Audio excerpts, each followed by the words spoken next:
കറുത്ത ചൂട് അവസാനിക്കുന്നതിന്റെ അടയാളമായി വിലയിരുത്തപ്പെടുന്ന സുഹൈൽ നക്ഷത്രം 2 ആഴ്ചയ്ക്കകം പ്രത്യക്ഷപ്പെടും.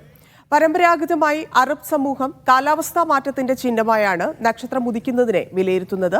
അത്യുഷ്ണം അവസാനിക്കുന്നതിന്റെ സൂചനകൾ UAE ഉൾപ്പെടെ വിവിധ ഗൾഫ് രാജ്യങ്ങളിൽ കണ്ടുതുടങ്ങി.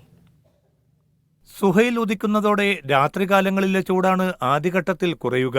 പിന്നീട് പതിയെ കാലാവസ്ഥ ശൈത്യത്തിന് വഴിമാറും. ആഗസ്റ്റ് 24-ന് സുഹൈൽ പ്രത്യക്ഷപ്പെടുമെന്ന് Emirates astronomical society chairman Ibrahim Al Jarwan പറഞ്ഞു. സുഹൈൽ പ്രത്യക്ഷപ്പെട്ടാൽ മേഖലയിൽ ഏകദേശം 40 ദിവസത്തെ സുഫ്രിയ എന്നറിയപ്പെടുന്ന പരിവർത്തന കാലാവസ്ഥയാണ് ഉണ്ടാവുക. തീവ്രമായ വേനൽക്കാലത്തിനും ശൈത്യത്തിനുമിടയ്ക്കുള്ള കാലം കൂടിയാണിത്. പിന്നീട് സുഹൈലിന്റെ വരവോടെ ഇന്ത്യൻ മൺസൂൺ ദുർബലമാകും. കാലവർഷം തെക്കോട്ട് നീങ്ങുന്നതിന്റെ സൂചന കൂടിയാണിത്. ഈ സമയത്ത് ഈർപ്പം വർദ്ധിക്കുന്നത് മേഘങ്ങൾ രൂപപ്പെടാൻ കാരണമാകും. ഒമാനിലെയും UAEയിലെയും ഹജർ പർവ്വതനിരകളുടെ കിഴക്കൻ ചെരുവുകളിൽ കാലാവസ്ഥാ മാറ്റത്തിനും ഇത് വഴിയൊരുക്കും.